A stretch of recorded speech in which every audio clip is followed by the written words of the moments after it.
As I stepped out of the cold courtroom that Tuesday afternoon, my knees were trembling so badly I could barely walk. The verdict still echoed in my ears like a death sentence. The court finds Evelyn Carter mentally unfit to manage her own affairs. My own son had won. My own flesh and blood had convinced a judge I was losing my mind. I clutched my purse against my chest, fighting back tears as I watched Daniel and Lauren exchange victorious smiles across the polished floor. 68 years on this earth, and I'd never felt so utterly betrayed, so completely alone.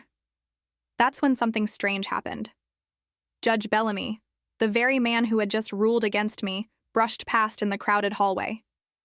Without meeting my eyes, he slipped something into the side pocket of my purse and whispered words that sent ice through my veins. "Run from your daughter-in-law now. You're not safe." Then he was gone, swallowed by the crowd, his black robes disappearing around a corner. I stood frozen, my heartbeat thundering in my ears, as Lauren approached with that practiced look of concern she'd perfected for the courtroom. "Mom," she said, her voice honey-sweet but her eyes cold as winter. "Let's get you home. You must be exhausted after all this confusion." I nodded, suddenly afraid to speak. What did the judge know? Why would he risk his position to warn me? It wasn't until midnight, when the house was silent and everyone was asleep, that I finally found my courage. With trembling fingers, I unfolded the judge's note and discovered what they had been planning all along, what Lauren had orchestrated behind my back. What Daniel, my only child, had allowed to happen. That night, alone in the guest bedroom of what used to be my own home, I realized the truth. I wasn't just losing my independence. I was being erased. My name is Evelyn Carter, and for nearly 7 decades, I live by one simple principle: family comes first, always. I grew up in a small town outside of Portland, where my father ran the local hardware store and my mother taught 3rd grade. We weren't wealthy, but they raised me to believe that kindness and hard work would eventually be rewarded. I believed them. When I met Paul Carter at a friend's wedding in 1978, I was 23 and full of dreams. He worked for an accounting firm, had kind eyes, and laughed at all my nervous jokes. 6 months later, we were married in the same church where my parents had exchanged their vows 30 years earlier. "We'll build something beautiful together," Paul promised as we slow danced under strings of white lights at our reception. "Just you wait and see," and we did. We saved every penny, worked overtime shifts, and 5 years later, managed to buy a modest 3-bedroom house on Maple Street. The day we got the keys, Paul carried me across the threshold like we were newlyweds all over again. "This is our forever home," he whispered. Our legacy. When Daniel was born in 1985, our little family felt complete. Paul and I poured everything into raising him, attending every school play, coaching his Little League team, helping with science fair projects long into the night. I still remember the pride in Paul's eyes when Daniel graduated high school as valedictorian. Everything felt worth it in that moment. "You're going to do great things," I told Daniel as I straightened his cap before the ceremony. "Just remember where you came from," he promised he would.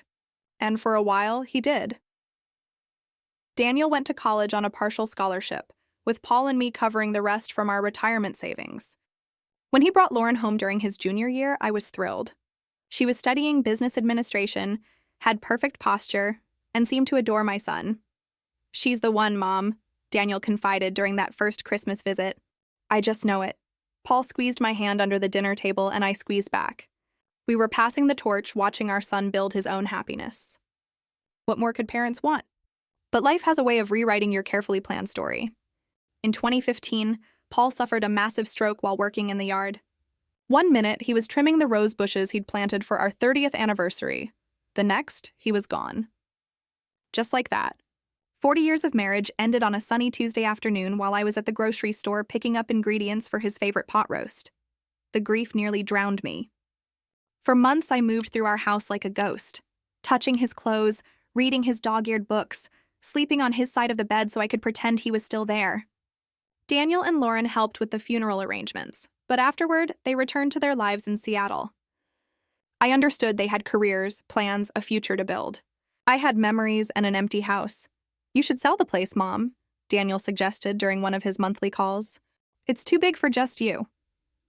But I couldn't bear to part with the home Paul and I had created. Every creaking floorboard, every chipped tile in the bathroom, every scratch on the kitchen counter told a story of our life together.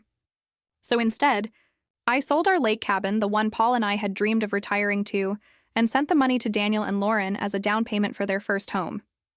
"You didn't have to do that," Daniel said when I told him. But I could hear the relief in his voice. "Family first," I reminded him. "Always." When they announced they were expecting a baby the following year, I cashed out part of my retirement fund to help pay for Lauren's medical bills and the nursery furniture. When little Haley was born in 2017, I moved to Seattle for 3 months to help them adjust. I still remember the first time I held my granddaughter, her tiny fingers wrapping around mine, her eyes, so like Daniel's, blinking up at me in the soft hospital light. "Hello, beautiful," I whispered. "I'm your grandma, and I'll always be here for you." For the next 5 years, I structured my life around being the best grandmother I could be. I flew to Seattle for every birthday, every school performance, every milestone. I babysat Haley when Lauren needed to attend business functions. I walked their dog when they went on vacation. I was there, always ready to help, always happy to be needed. But something began to change last summer. Lauren's tone grew cooler during our phone calls. Daniel seemed distracted, often cutting our conversations short. Even Haley, who used to race into my arms the moment I arrived, started avoiding my hugs. "She's just going through a phase," Lauren explained dismissively when I mentioned it. "Kids her age need boundaries." I tried not to take it personally, but a strange feeling of unease began to grow in the pit of my stomach. Something wasn't right, but I couldn't put my finger on what. Then came the phone call that changed everything. "Mrs. Carter?" a woman's voice asked. "This is Brenda from First National Bank. I'm calling about your application for a second mortgage on your property." "I'm sorry," I said, confused. "I haven't applied for any mortgage." There was an awkward pause. "Well, according to our records, you submitted paperwork last week. Lauren Carter is listed as a cosigner." My blood ran cold. There must be some mistake. I never signed anything. When I called Daniel that evening, his response only deepened my concern. "Mom, you probably just forgot," he said, his voice tight with impatience. "Lauren helped you with some paperwork when we visited last month, remember? It's nothing to worry about." But I hadn't forgotten anything, and I certainly hadn't signed mortgage papers with Lauren. The next day, she called me herself, her laugh tinkling through the phone like wind chimes. "Evelyn, don't stress yourself out," she said. "You're getting older, and it's normal to forget things sometimes. We're just trying to help organize your finances a bit better. For Haley's future." That night, I couldn't sleep. I got up and checked my financial documents, my will, my bank statements, everything Paul and I had carefully organized over the years. Nothing seemed amiss, but the bank's call had planted a seed of doubt that wouldn't stop growing. What I didn't realize then was that this was just the beginning. The first move in a carefully orchestrated game where I was nothing but a pawn, and I was already losing. 3 months after the mysterious mortgage call, I received an envelope in the mail that made my heart sink like a stone. Inside was a court summons. Daniel and Lauren were petitioning to have me declared mentally incompetent. The accusations listed in the document felt like physical blows. According to my son and daughter-in-law, I was frequently confused, had been missing bill payments, forgetting important dates, and had multiple instances of dangerous behavior, including leaving stovetops burning unattended. None of it was true. Not one single word. My hands shook so violently that I had to set the papers down on the kitchen counter, the same counter where I'd taught Daniel to roll cookie dough when he was 7, where Paul and I had shared morning coffee for 40 years. I dialed Daniel's number, praying there was some mistake, some misunderstanding that could be cleared up with a simple conversation. "Danny?" I said when he answered, using the childhood nickname he'd outgrown years ago. "I just received some court papers and I don't understand what's happening." The silence on the other end of the line stretched for several seconds before he cleared his throat. "Mom, we didn't want to do this, but we're worried about you. Lauren and I have noticed changes. It's for your own safety." "Changes? What changes?" My voice had risen to a pitch I barely recognized. "Daniel, I'm perfectly fine. I pay my bills on time, I keep my appointments, Mom?" he interrupted, his voice suddenly firm, almost cold. "We have documentation. Your neighbor, Mrs. Wilkins, has signed a statement saying she found you wandering the street in your nightgown last month." "That never happened." The accusation was so absurd that I almost laughed despite my distress. "I've never wandered anywhere. You can ask anyone. We have medical records too," he continued as if I hadn't spoken. Dr. Harrison has noted significant cognitive decline in your last few checkups. My blood ran cold. I've never been to a Dr. Harrison in my life. Another long pause. See? This is exactly what we're talking about. You don't remember. The conversation deteriorated from there, with Daniel insisting they only wanted what was best for me, while I became increasingly desperate to make him hear the truth. By the time we hung up, I was sitting on my kitchen floor, back against the cabinets, tears streaming down my face. That night, I called my longtime friend Martha, who lived 2 streets over. We'd known each other for almost 30 years, had seen each other through divorces, hers, deaths, my Paul, and everything in between. They're saying I'm losing my mind. Martha, I whispered into the phone, afraid even the walls might be listening now. My own son. Martha's response was immediate and firm. That's ridiculous, Evelyn. I see you almost every day. You're sharper than half the people in our book club. Her words were a balm to my wounded spirit. But they couldn't change the reality of the legal documents sitting on my counter or the court date circled on my calendar. Get a lawyer, Martha advised. Don't try to handle this alone. The next morning, I called 3 different attorneys before finding one who could see me that afternoon. Thomas Brannigan was younger than I expected, probably in his early 40s. With kind eyes behind wire-rimmed glasses. Mrs. Carter, he said after reviewing my documents, these kinds of cases can be complicated, especially when family is involved. But they're lying, I insisted, leaning forward in my chair. Every single claim in that petition is false. He nodded, his expression carefully neutral. I believe you, but we'll need evidence to counter their claims. Medical evaluations from your actual doctor, testimony from friends and neighbors who see you regularly, financial records showing you've been managing your affairs competently. I left his office with a to-do list and a slightly lighter heart. There was a path forward, a way to fight back against these false accusations. I spent the next 2 weeks gathering documents, scheduling appointments with my longtime physician, and asking friends to write statements about my mental acuity. What I didn't know, couldn't have known, was that Lauren had already been laying groundwork for months. She'd been visiting my neighbors when I wasn't home, expressing concerns about my well-being, planting seeds of doubt about my mental state. She'd been intercepting some of my mail, including bills, which explained why my electricity had been shut off briefly the previous winter, despite my always prompt payments. The court date arrived faster than I could have imagined. I dressed carefully that morning, a navy blue suit I'd worn to Paul's funeral, pearl earrings he'd given me for our 25th anniversary, sensible low heels that wouldn't make me look unsteady. I wanted to project stability, competence, dignity. Thomas met me outside the courthouse, his briefcase bulging with the evidence we'd gathered. Remember, he said quietly as we walked inside, stay calm no matter what they say. Getting emotional will only hurt our case. I nodded, squaring my shoulders as we entered the courtroom. Daniel and Lauren were already seated with their attorney, a sleek woman in a designer suit that probably cost more than my monthly Social Security check. Lauren didn't look at me, but Daniel met my eyes briefly before looking away, a flush creeping up his neck.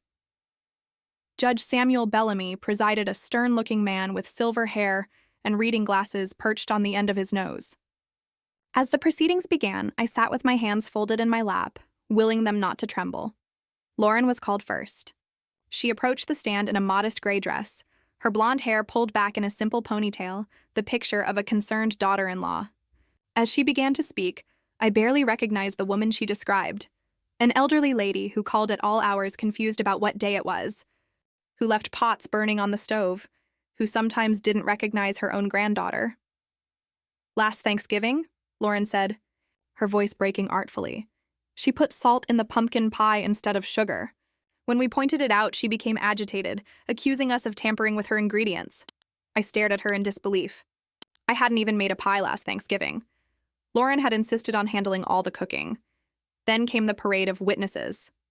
Mrs. Wilkins, my neighbor of 20 years, testified that she'd found me confused in my front yard multiple times. A man claiming to be Dr. Harrison described my significant memory lapses during appointments I'd never attended. Even the local pharmacy manager stated I'd tried to refill prescriptions early, forgetting I'd already picked them up. Each testimony felt like another nail in a coffin being built around me while I was still breathing.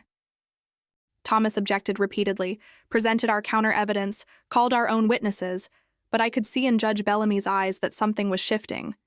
He was beginning to believe them. The final blow came in a form I never could have anticipated. Daniel's attorney presented a letter, written in childish handwriting on pink paper. Your Honor, we'd like to submit this statement from Haley Carter, the respondent's 8-year-old granddaughter. The clerk handed the letter to the judge, who adjusted his glasses to read it. My heart pounded so hard I thought it might burst from my chest. Dear Mr. Judge, he read aloud, I love my grandma, but sometimes she scares me. She forgets my name and calls me by my mom's name. Sometimes she talks to my grandpa even though he died before I was born. Last time we visited, she got mad and said someone was stealing her jewelry, but Mom found it in the freezer.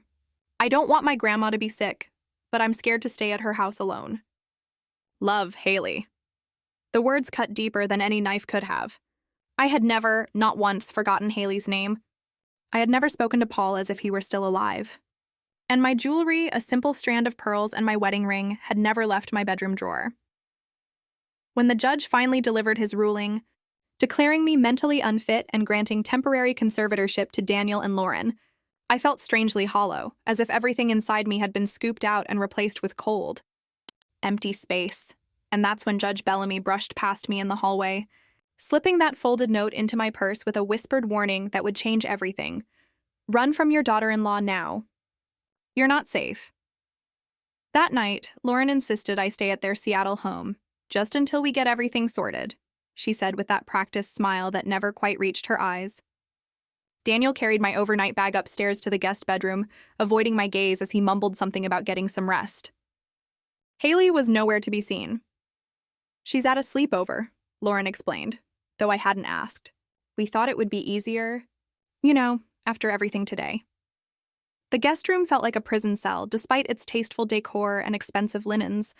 I sat on the edge of the bed, still in my court clothes, too numb to even cry. Judge Bellamy's note burned in my purse like a live coal, but I didn't dare look at it yet. Not with Lauren checking on me every 30 minutes with offers of tea or sleeping pills I had no intention of taking. I'm fine, I told her each time, forcing a weak smile. Just tired. Around 11, the house finally fell silent.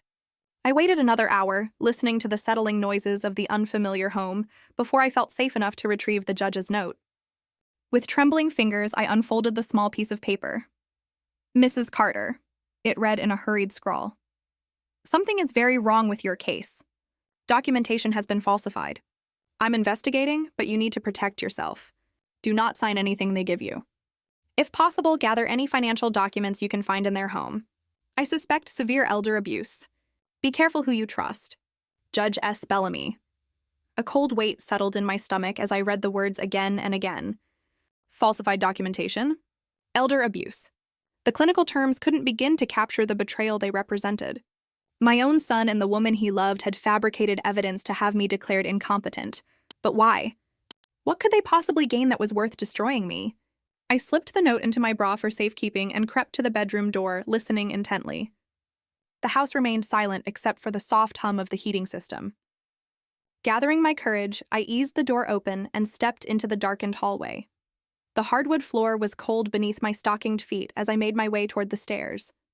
A thin line of light shone from beneath a door at the end of the hall, Lauren's home office. My heart stuttered in my chest.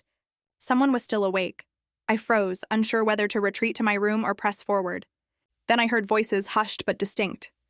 Lauren's crisp tone and a man's deeper rumble that wasn't Daniel's. Curiosity overcame caution, and I inched closer to the door, careful to avoid the spots I knew would creak. Everything's proceeding according to schedule, Lauren was saying. The judge granted temporary conservatorship today. Full control should follow within the month. And the old lady? The unfamiliar male voice asked. She won't cause problems? Lauren's laugh was cold enough to send shivers down my spine. Evelyn, please. She's completely isolated now. We've convinced everyone that matters that she's losing her mind. Even her own granddaughter testified against her. That was a nice touch, the man commented, sounding impressed. Kids always sell it. Haley had no idea what she was signing, Lauren replied dismissively. I told her it was a get-well card for her grandmother. The things children believe. I pressed a hand to my mouth to stifle a gasp. They had manipulated my sweet granddaughter, used her innocence as a weapon against me. The cruelty of it was almost incomprehensible. "Let's finalize these transfer documents," the man said, his voice all business now. "Once the properties are converted to liquid assets, we'll need to move quickly before anyone starts asking questions."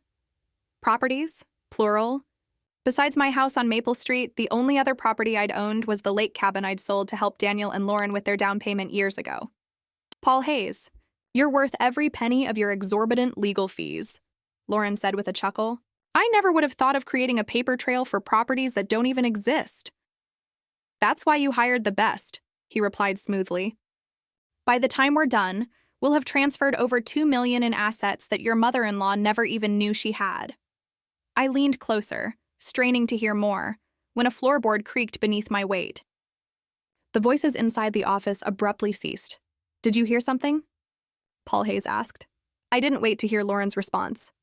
As quietly as possible, I backed away from the door and hurried toward the stairs. I needed to get to a phone, needed to call Judge Bellamy or my lawyer or even the police. Evelyn? Lauren stood at the top of the stairs, blocking my path, her face cast in shadow. "What are you doing wandering around at this hour? You should be in bed."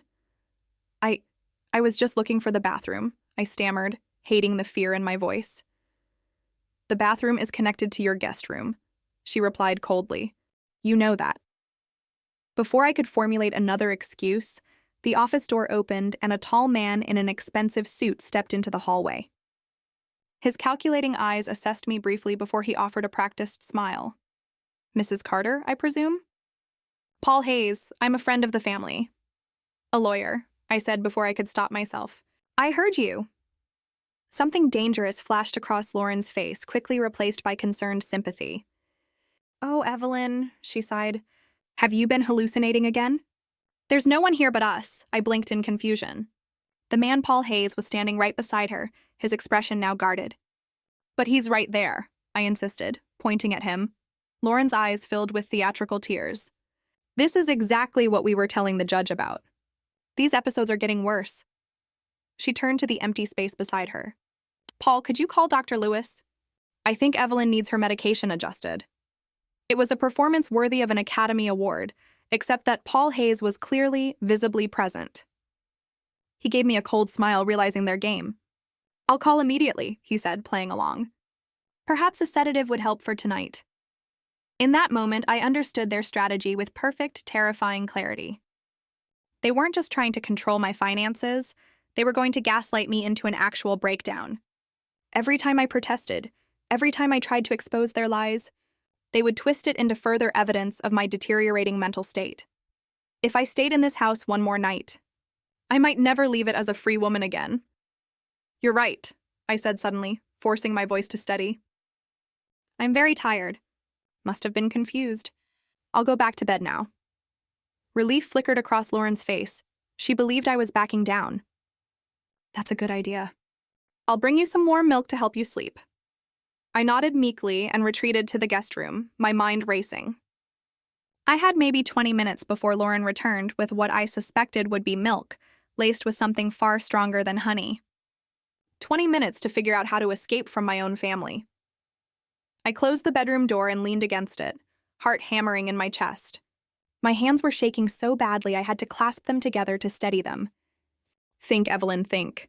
I needed a plan, and I needed one fast. The bedside clock read 12:47 a.m. Outside rain tapped gently against the window, typical Seattle weather that might actually work in my favor. Bad visibility meant less chance of being spotted if I managed to get out of the house. First things first, I needed money. I rifled through my purse, counting the cash in my wallet, $73 and some change. Not much, but enough for a taxi and maybe a cheap motel room for the night. My credit cards would be too easy to track. Lauren would almost certainly report me missing by morning, painting me as a confused old woman wandering in a dangerous state of dementia. Next, I grabbed my phone from the nightstand and quickly typed a text to Martha. "Emergency. Call Judge Bellamy in Asheville. Tell him Evelyn Carter needs help. Lauren forging documents." I hesitated before adding, "If you don't hear from me in 24 hours, call police." I sent it, then immediately deleted the message from my sent folder. If they checked my phone, I didn't want them knowing I'd reached out. The clock now showed 12:52. Lauren would be returning soon with that drugged milk. I needed to create the illusion I was still here, sleeping peacefully while I made my escape. I arranged pillows under the comforter in a rough human shape, then removed my court clothes and laid them neatly on the chair as I would have if I were really going to bed. From my overnight bag, I pulled out jeans, a sweater, and sneakers clothes that wouldn't stand out or make noise as I moved. The window was my only option. I was on the second floor, but there was a section of sloped roof beneath the window that extended over the back patio. If I could get onto that roof, I might be able to lower myself to the ground using the trellis Lauren had installed for her climbing roses. I changed quickly, stuffing my wallet, phone, and Judge Bellamy's note into my pockets. As an afterthought, I grabbed the photo of Paul. I always carried the one taken on our last anniversary before his stroke. His smile had always given me courage. I needed that now more than ever. The window slid open with a soft scrape that sounded deafening in the quiet room. Cold, damp air rushed in, along with the stronger patter of rain. I swung one leg over the sill, then the other, easing myself onto the slick shingles of the roof. The incline wasn't too steep, but the rain made every surface treacherous. I inched forward on my hands and knees, fighting against the urge to look down. Just as I reached the edge of the roof, I heard the bedroom door open. Lauren's voice called softly, "Evelyn, I brought you something to help you sleep." I froze, hardly daring to breathe. Would she believe the pillow decoy, or would she pull back the covers and discover my absence? Seconds stretched like hours as I clung to the roof edge, the wind whipping rain against my face. "Already asleep," I heard her murmur. Good. The door closed again. I waited another 30 seconds before continuing my descent. The trellis creaked alarmingly under my weight, but held as I carefully climbed down, feeling for each foothold in the dark. When my feet finally touched solid ground, relief washed over me so intensely I nearly collapsed. But I couldn't stop now. I had to get as far away from this house as possible before they discovered I was gone. Keeping close to the hedges that lined the property, I made my way to the side gate. It was locked. Of course it was, but the latch was simple enough to manipulate from the inside. With a soft click, it opened, and I slipped out onto the sidewalk. The residential street was deserted at this hour, streetlights creating pools of yellow light in the darkness. I walked briskly, ignoring the rain soaking through my clothes, putting distance between myself and the beautiful house that had become a trap. Only when I reached a busier intersection with a 24-hour convenience store did I dare to slow down. Inside the bright fluorescent lighting of the store, I must have looked a sight, a soaking wet elderly woman, breathing hard, eyes wide with a combination of fear and determination. The young clerk glanced up from his phone with mild concern. "You okay, ma'am?" "Yes," I lied, forcing a smile. "Just got caught in the rain. Is there a taxi service you could call for me?" He nodded, reaching for the store phone. "Where are you headed?" I hesitated. Where was I going? I couldn't go home. That would be the first place they'd look. I needed somewhere safe, somewhere temporary while I figured out my next move. "Downtown," I said finally. "The Westlake Hotel." It was the first place that came to mind, an older, moderately priced hotel where Paul and I had stayed during a weekend trip years ago. While waiting for the taxi, I bought a bottle of water and a prepaid phone card. I needed a way to communicate that Lauren couldn't trace or disconnect. 10 minutes later, a yellow cab pulled up outside and I climbed in, giving the driver the hotel address. As we drove through the rain-slicked streets of nighttime Seattle, I stared out at the blurred lights of the city, feeling strangely calm despite everything. For the first time since receiving that court summons, I wasn't reacting, I was acting. I was fighting back. The Westlake Hotel hadn't changed much, still charming in an outdated way, with a lobby featuring faded floral carpeting and brass light fixtures. The night clerk barely looked up as I approached the front desk. "Room for one," I said, placing 2 20s on the counter. "Just for tonight." He pushed a registration card toward me. "Name?" Without hesitation, I wrote Martha Williams, borrowing my friend's name. If Lauren somehow tracked me to this hotel, at least she wouldn't find me in the registry. The room was small but clean, with a double bed and a bathroom that had seen better days. I locked the door, secured the safety chain, then sank onto the edge of the bed, the adrenaline that had carried me this far finally beginning to ebb. What now? I was safe for the moment, but what about tomorrow? And the day after that? Lauren and Daniel had the law on their side now. They could report me missing, have police searching for me as a vulnerable adult. My face could be on the news by morning. Elderly woman with dementia disappears from family home.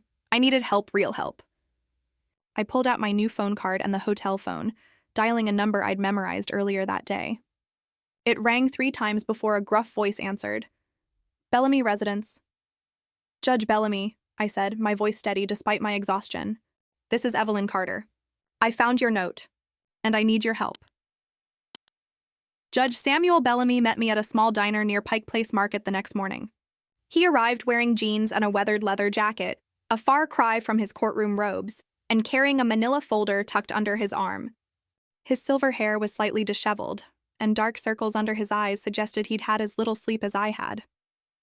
Mrs. Carter, he said, sliding into the booth across from me. I'm glad you called. The waitress appeared with coffee, giving us both a moment to size each other up.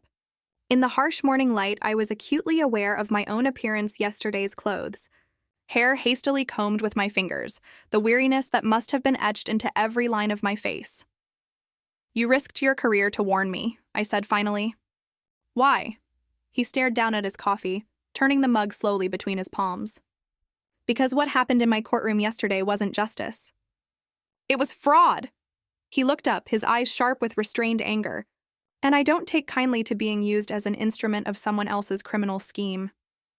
Criminal? I repeated, the word both frightening and validating. So you believe me? I didn't at first, he admitted. The documentation seemed thorough. But something about your daughter-in-law's testimony felt rehearsed. Too perfect. He took a sip of his coffee. After court adjourned, I decided to make a few calls. That's when things started unraveling. He opened the folder and pushed several papers toward me. Dr. Harrison, the neurologist who testified about your cognitive decline. He works exclusively at Seattle Memorial's research facility. Hasn't seen patients in over 3 years. My hand trembled slightly as I picked up another document, a formal letter with Seattle Memorial's letterhead. This says I've never been a patient there. Exactly. Judge Bellamy nodded grimly. And Mrs. Wilkins? Your supposed neighbor who found you wandering in your nightgown? She moved to Florida 2 years ago. The woman who testified was an actress hired to impersonate her. Each revelation hit me like a physical blow. The depth of Lauren's deception was staggering, and yet I still couldn't understand why. But what do they gain? I asked, spreading my hands in confusion. My house on Maple Street isn't worth that much. My savings are modest. Why go to these lengths? The judge's expression darkened. That's where it gets interesting. According to county records, you own not just your house, but 3 additional properties. A commercial building in downtown Asheville, a lakefront cottage in Lake Lure, and a vacation condo in Myrtle Beach. That's absurd, I protested. I've never owned any of those places. I know, he said quietly, but the paperwork says otherwise. Someone has been creating a paper trail for years, establishing you as the owner of properties worth millions, properties that, according to the very convincing documentation, you inherited from a brother named Howard Carter who died in 2018. I don't have a brother, I whispered, the pieces finally clicking into place. They created fictional assets in my name so they could legally take control of them through the conservatorship. Judge Bellamy nodded. And once they had control, they'd sell these fictional properties and pocket the money. By the time anyone realized the properties weren't really yours, the money would be long gone, and you'd be in a care facility somewhere, drugged into compliance. The diner suddenly felt too warm, too crowded. I took a shaky breath, trying to process the magnitude of what I was hearing. What happens now? Now, Judge Bellamy said, his voice hardening with resolve. We build a case. I've already contacted the FBI's Elder Fraud Division. This crosses state lines, which makes it federal. But we need evidence, hard evidence that connects Lauren and this lawyer, Paul Hayes, to the falsified documents. He leaned forward, lowering his voice. That's where you come in, Mrs. Carter. We need you to go back. Go back? I stared at him in disbelief. To Daniel and Lauren's house? After everything I heard last night? Not immediately, he clarified quickly. First, we need to establish your mental competency beyond any doubt. I've arranged for you to meet with Dr. Eleanor Reed this afternoon. She's the head of geriatric psychiatry at University Hospital. Her evaluation will carry significant weight. The prospect of more tests, more evaluations, made my stomach clench with anxiety, but I nodded. And then? Then we set a trap, he said simply. Lauren and Daniel will be frantically searching for you by now. When they find you, and we'll make sure they do, you'll act confused, say you got lost, that you're sorry for worrying them. You'll go home with them. While wearing a wire, I guessed. He shook his head. Too risky. They might search you. Instead, you'll have this. He reached into his pocket and pulled out what looked like an ordinary hearing aid. It's a recording device. Completely undetectable unless someone is specifically looking for it. Developed for undercover operations. I took the small device, turning it over in my palm. And if I get the evidence you need? We move immediately, he promised. The FBI has agents standing by. You won't be in danger for long. I slipped the device into my pocket, not yet committed, but weighing my options. Going back into that house felt like walking into a lion's den. But the alternative, running forever, living in fear, possibly never seeing Haley again, was unthinkable. There's something else you should know, Judge Bellamy said, his expression grave. Your lawyer, Thomas Brannigan? He's been working with them from the beginning. He deliberately mounted a weak defense. This betrayal, on top of everything else, nearly broke me. I'd trusted Thomas, believed he was fighting for me. Is there anyone who hasn't lied to me? I whispered. The judge's eyes softened with compassion. Your friend Martha. When I called her this morning, she was ready to drive to Seattle herself to find you, and... He hesitated. I think your son may be more victim than perpetrator in all this. I looked up sharply. What do you mean? The signatures on most of these documents? Daniel's doesn't match his signature from older records. I think Lauren may be forging his name on some of these papers. He's involved, certainly, but perhaps not fully aware of the extent of her plans. A small, foolish flicker of hope kindled in my chest. Was it possible my son hadn't completely betrayed me?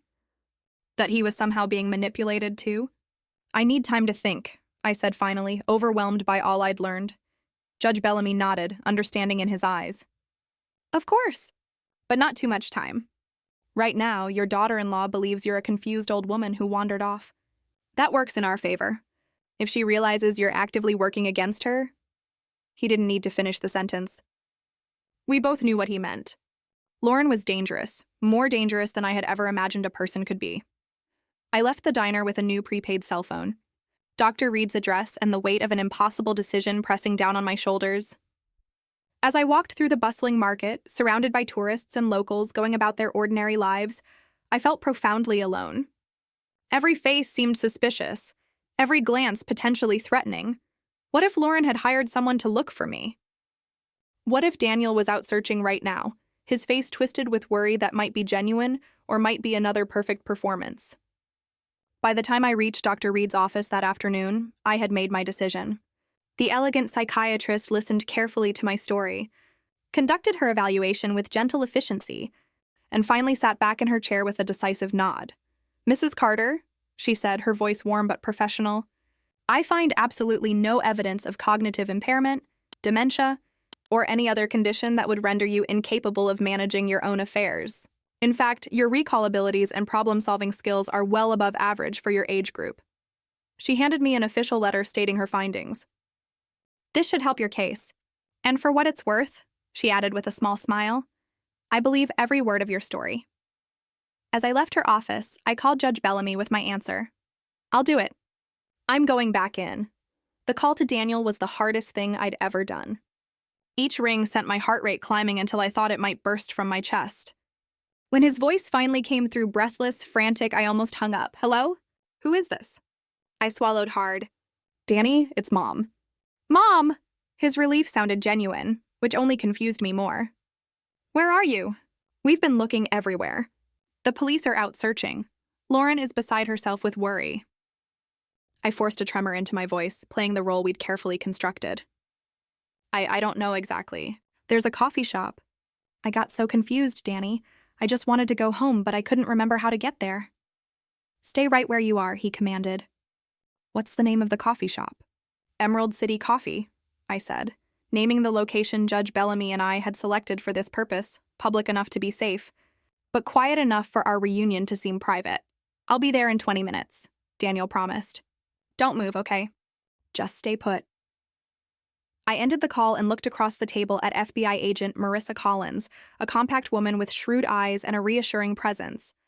She'd been assigned as my primary contact, the person who would be monitoring the recordings from my hidden device. He bought it, I said, setting down the phone.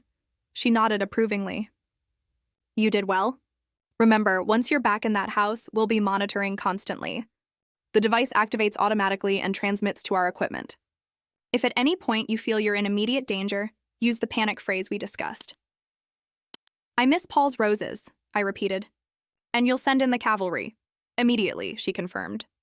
But ideally, we want to catch them discussing the fraud explicitly. Get Lauren talking about the fake properties, the falsified medical records, anything that proves intent. We went over the plan once more, and then Agent Collins left through the back exit. I was alone when Daniel burst through the front door 17 minutes later, his face flushed and hair disheveled. He scanned the room frantically before his eyes landed on me. Mom! He rushed to my table, dropping to his knees beside my chair and taking my hands in his. Thank God. We've been so worried. I looked into his eyes, the same eyes that had gazed up at me with complete trust when he was a child, and searched for signs of deception. Was this genuine concern or another performance? I'm sorry, I murmured, playing my part. I got confused. I just wanted to go home, but then I couldn't remember where home was anymore. Something flickered across his face. Guilt? Sadness? It's okay, Mom, you're safe now. That's all that matters. He helped me to my feet with gentle hands that reminded me painfully of his father. We walked to his car in silence, his arm protectively around my shoulders.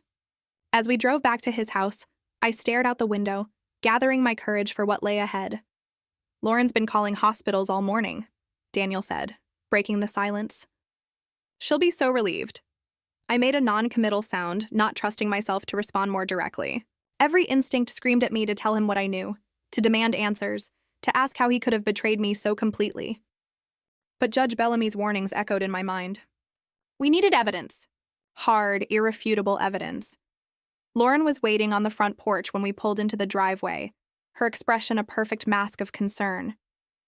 As I climbed slowly from the car, she rushed forward, arms outstretched. Evelyn! Oh, thank heavens. She embraced me, her designer perfume enveloping me in a cloud that made my head spin. We were so frightened. How could you wander off like that?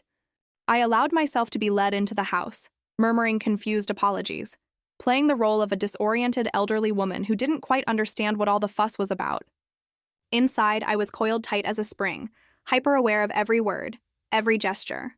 You must be exhausted, Lauren said, guiding me toward the stairs. Why don't you lie down for a while? I'll bring you some tea. That sounds nice, I replied meekly. I am tired. Back in the guest room, my prison from the night before.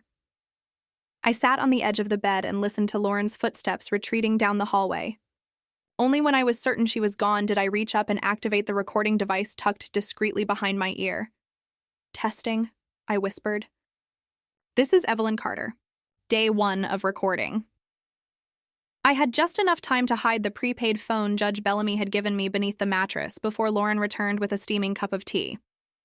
She set it on the nightstand and perched on the edge of the bed beside me, her face a study in sympathetic concern. Drink this, she urged. It'll help you relax. I lifted the cup to my lips but didn't drink, remembering Agent Collins' warning. Don't consume anything she gives you. We don't know what she might be putting in your food or drinks. Thank you, I said, pretending to sip. You're very kind to take care of a forgetful old woman like me. Lauren patted my hand, her touch making my skin crawl. That's what family is for, Evelyn. We only want what's best for you. I know, dear. I forced a grateful smile. I'm so lucky to have you and Daniel looking after my affairs. I don't know what I'd do otherwise.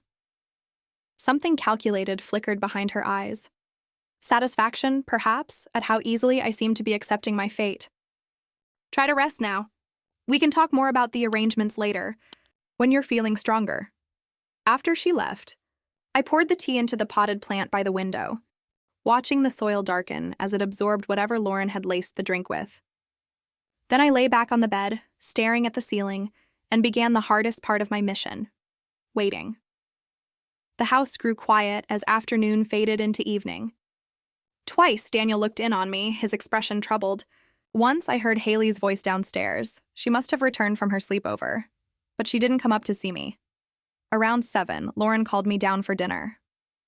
I moved slowly, deliberately, maintaining my facade of fragility as I descended the stairs. In the dining room, Haley sat with her eyes downcast, pushing food around her plate without eating. "Grandma," she said when she saw me, her voice small. "Are you feeling better?" Before I could answer, Lauren cut in smoothly. "Of course she is, sweetie. Grandma just needed rest, that's all." I took my seat, noting the elaborate place settings, the expensive wine in crystal glasses, the tension humming beneath the surface pleasantries. This carefully orchestrated family dinner felt like the opening scene of a horror movie where only I knew the monster was already in the house. And as I looked across the table at my granddaughter's troubled face, I realized with sudden clarity that I wasn't the only one who felt it. Dinner progressed with excruciating slowness. Lauren dominated the conversation with cheerful anecdotes about neighbors I'd never met and social events I'd never attended, while Daniel nodded along, contributing only when directly addressed. Haley remained silent, her eyes darting between her parents and me with a wariness that broke my heart. "Evelyn," Lauren said as she served dessert, an elaborate tiramisu I had no intention of tasting. "We have some good news. Dr. Lewis has agreed to see you tomorrow. He's an excellent geriatric specialist who works with patients like you all the time." "Patients like me?" I echoed, careful to keep my tone neutral. "Yes, dear. Seniors experiencing memory issues." She exchanged a meaningful glance with Daniel. "He has a wonderful facility where you can get the specialized care you need." The implication was clear.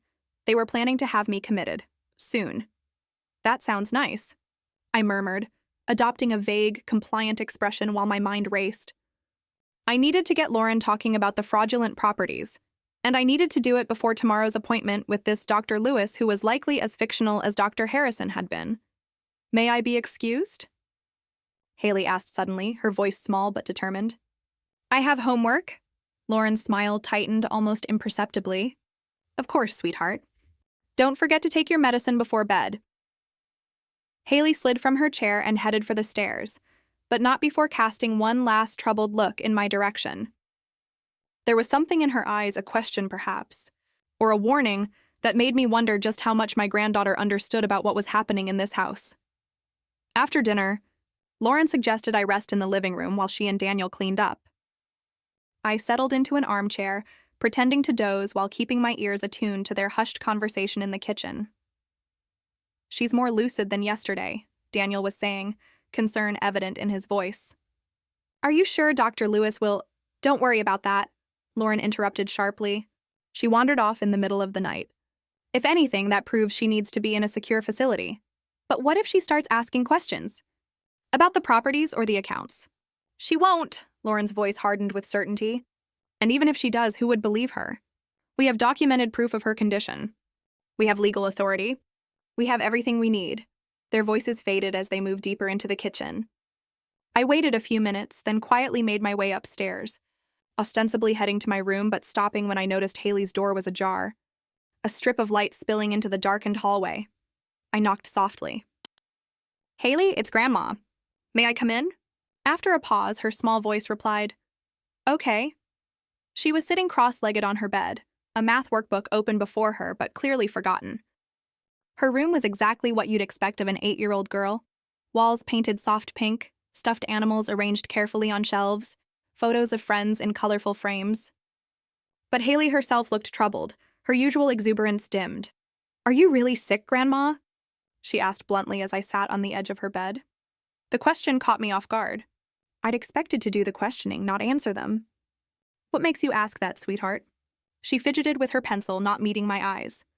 "Mom and Dad say your brain is getting mixed up.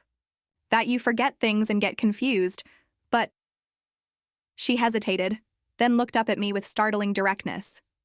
"You don't seem confused to me." A lump formed in my throat.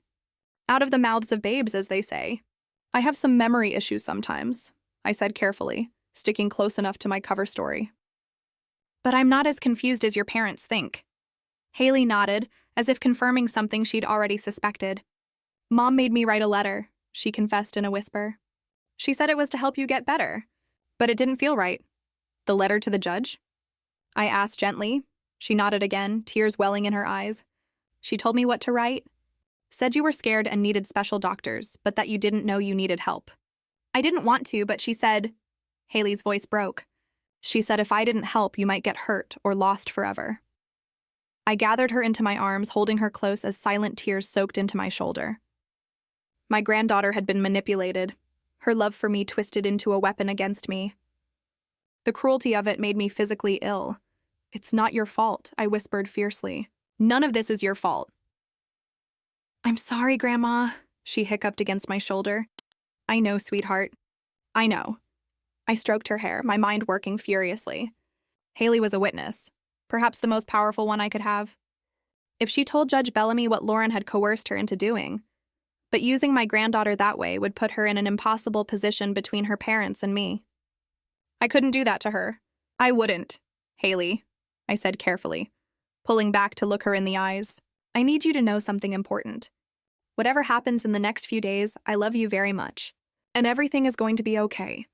Her brow furrowed. Are you going away? To that special hospital Mom talks about? I don't know what's going to happen, I answered truthfully. But I promise you don't need to worry about me. I'm stronger than I look. A small smile tugged at her lips. Like a superhero with a secret identity? I returned her smile, grateful for the resilience of children. Exactly like that. We heard footsteps on the stairs then, and I quickly stood, moving toward the bookshelf as if I'd just been admiring her collection. Lauren appeared in the doorway, her expression pleasant, but her eyes sharp with suspicion. There you are, Evelyn.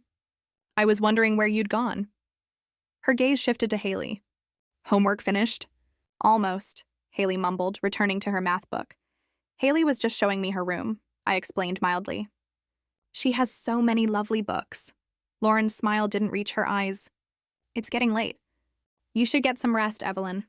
Tomorrow will be a busy day with Dr. Lewis. I nodded compliantly and headed for the door, pausing to give Haley one last meaningful look that I hoped conveyed everything I couldn't say aloud.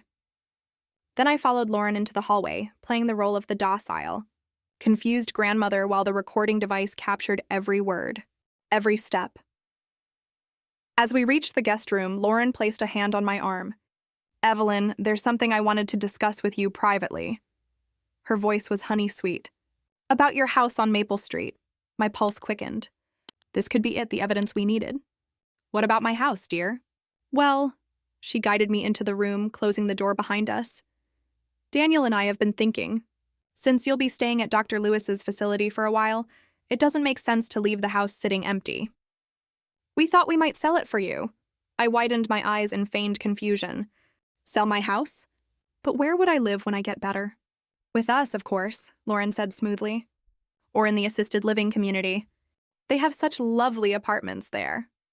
I sank onto the bed, letting my shoulders slump in defeat. I suppose you're right. The house is too much for me now. Something triumphant flashed in her eyes before she masked it with concern. We'll handle everything. You won't need to worry about a thing. You're so good to me, I murmured, taking care of all my affairs. Lauren perched beside me, patting my hand in a gesture that was meant to be comforting but felt predatory. That's what family does. We take care of the Maple Street house, the Lake Lure cottage, all of it. You just focus on getting better. There it was, the Lake Lure property I'd never owned, mentioned so casually, so confidently. The recording device was capturing every word. The Lake Lure cottage, I repeated vaguely. I haven't been there in so long. And the condo in Myrtle Beach, Lauren added, clearly warming to her topic now that I seemed so compliant. The rental income from that alone will cover most of your care expenses. That's good, I said, fighting to keep my voice steady. And the building downtown? What about that? Lauren's expression didn't even flicker at the mention of another fictional property. We'll probably sell that one. Commercial real estate is booming right now. She was incriminating herself with every word, laying out the extent of her fraud without realizing she was being recorded. I needed to keep her talking. It's all so complicated, I sighed. So many properties to manage. Don't worry. Lauren squeezed my hand, her diamond ring digging into my skin. Paul Hayes is handling all the paperwork. Once everything is transferred into our names for management purposes only, of course, it will be much simpler. And there it was, the final piece of evidence we needed. Explicit confirmation of their plan to transfer my assets, both real and invented, into their names. That's such a relief, I said, allowing my eyelids to droop as if suddenly overcome with fatigue. I'm very tired now. Lauren stood, satisfaction evident in the set of her shoulders. Of course. Get some rest. Tomorrow is an important day. After she left, I waited until the house grew quiet before retrieving the prepaid phone from under the mattress. With shaking fingers, I typed a text to the number Agent Collins had given me. Evidence secured. Lauren confirmed Lake Lure property and Myrtle Beach condo, plus transfer plans with Hayes, moving me to facility tomorrow. Time to end this. The reply came almost instantly. Understood. Extraction team on standby. Sleep with phone under pillow. Be ready at 5 a.m. I deleted the messages, returned the phone to its hiding place, and lay back on the bed, my heart pounding with a mixture of fear and grim satisfaction. By this time tomorrow, the trap would be sprung. Justice would be served, and I would reclaim my life. I didn't sleep. How could I, knowing what morning would bring? Instead, I lay awake, watching the digital clock count down the hours until dawn, my mind replaying every moment that had led me here. The betrayal, the lies, the elaborate scheme to erase me from my own life. At 4:30 a.m., I silently rose and dressed in the clothes I'd worn the day before. I had nothing to pack, no possessions here that mattered, nothing I cared to take from this house of deception. The prepaid phone went into my pocket. The recording device remained securely in place behind my ear. I was ready. At precisely 5 a.m., my phone vibrated with a text. In position. Front and rear covered. Exit through back door. I crept downstairs in the pre-dawn darkness, each creaking step making my heart stutter. The house was silent except for the steady hum of the refrigerator and the distant sound of Daniel's snoring from the master bedroom upstairs. I moved through the kitchen to the back door, carefully disengaging the alarm system using the code I'd memorized while watching Lauren enter it the previous evening. The door opened silently onto the backyard, where dew glistened on the manicured lawn in the faint light of approaching dawn. A figure detached itself from the shadows of a large oak tree. Agent Collins, dressed in black, her expression grim and focused. "Mrs. Carter," she whispered, taking my arm. "This way." We moved quickly across the yard to a gap in the hedge where another agent waited beside an unmarked sedan. Just as we reached it, light suddenly flooded the backyard, the motion-sensitive security lights Lauren had installed. "Evelyn?" Daniel's voice called from the house. "Mom, is that you?" I turned to see my son standing in the doorway wearing pajama pants and a t-shirt, his face a mask of confusion and alarm. Our eyes met across the distance, and in that moment, I saw something crack in his expression. Understanding, perhaps, or the first genuine emotion I'd seen from him since this nightmare began. "FBI," Agent Collins called out, her voice carrying clearly in the morning stillness. "Daniel Carter, stay where you are." More agents appeared, seemingly from nowhere, converging on the house with practiced efficiency. One moved toward Daniel, ordering him to raise his hands, while others entered the house through front and back doors simultaneously. Agent Collins guided me firmly toward the waiting car. "Let's get you out of here, Mrs. Carter." "Wait," I said, unable to tear my eyes from Daniel's face. "Just a moment." I approached my son, stopping a few feet away, aware of the agent hovering protectively at my side. Daniel's hands were raised now, his expression a complex mixture of fear, shame, and something that might have been relief. "Mom," he whispered. I didn't know. I swear I didn't know how far she was going to take this. Whether it was truth or another performance, I couldn't tell. But I needed to say what I'd come to say. "You were willing to have me declared incompetent," I said quietly. "To take my home, my independence, my dignity. Your father would be ashamed." He flinched as if I'd struck him. "She said it was for your own good. That you were getting confused, making bad decisions." I believed her. "You believed what was convenient to believe," I replied, my voice steady despite the ache in my chest. "You stopped seeing me as a person and started seeing me as a problem to be managed, as an asset to be controlled." Tears welled in his eyes, genuine tears, I thought, though it hardly mattered now. "I'm sorry," he whispered. "God, Mom, I'm so sorry." From inside the house came the sound of Lauren's voice, high and outraged, demanding to know what was happening. Then Haley appeared in the doorway, wide-eyed in her pajamas, a stuffed rabbit clutched to her chest. "Grandma?" she called uncertainly. I moved toward her immediately, kneeling to gather her into my arms. "It's okay, sweetheart," I murmured against her hair. "Everything's going to be okay now. Are you leaving?" she asked, her small body trembling against mine. "Just for a little while," I promised. "But we'll see each other again soon." Over Haley's shoulder, I watched as agents led Lauren down the front walk in handcuffs, her face contorted with fury. She was still wearing her silk pajamas, her carefully maintained appearance in disarray. When she saw me holding Haley, she lunged forward only to be restrained by the agents at her sides. "You stupid old woman," she spat. "You have no idea what you've done." I straightened, keeping one arm around Haley's shoulders. "I know exactly what I've done, Lauren. I've stopped you from stealing my life and my legacy." Her eyes narrowed to vengeful slits. "You think this is over? You think anyone will believe you over us? We have documentation, expert testimony, and we have your recorded confession," Agent Collins interrupted smoothly, stepping forward. "Plus evidence of falsified documents, fraudulent property transfers, and conspiracy to commit elder abuse. Would you like me to continue, Mrs. Carter?" Lauren's face drained of color. For once, she had no clever response, no manipulative twist to escape the consequences of her actions. As the agents guided her toward a waiting police car, she glanced back once at Daniel, her expression hardening into something cold and calculating. "You'll regret this," she called to him. "All of it." Daniel didn't respond. He stood motionless in the doorway, watching as his carefully constructed life crumbled around him. In the weeks that followed, the full extent of Lauren's scheme came to light. Working with Paul Hayes, who was arrested the same morning trying to board a flight to the Cayman Islands, she had created an elaborate paper trail of fictional properties supposedly inherited from my non-existent brother. She had opened credit lines in my name, diverted funds from Daniel's and my accounts into offshore holdings, and laid groundwork to have me permanently committed to a private facility where medication would have ensured I remained compliant until my natural death. Daniel, it turned out, had been both accomplice and victim. While he had known about and participated in the petition for conservatorship, believing Lauren's claims about my mental decline, he had been unaware of the fictional properties or the offshore accounts. His signature had indeed been forged on many of the most damning documents. In exchange for his testimony against Lauren and Hayes, he received a reduced sentence, 2 years in a minimum security facility plus 5 years probation. Lauren and Hayes weren't so fortunate. The federal prosecutors, armed with overwhelming evidence of fraud, identity theft, forgery, and conspiracy, secured sentences of 12 and 15 years respectively. As for me, I returned to my home on Maple Street with a bittersweet sense of victory. The house felt different now, tainted by betrayal, perhaps, but also strangely peaceful.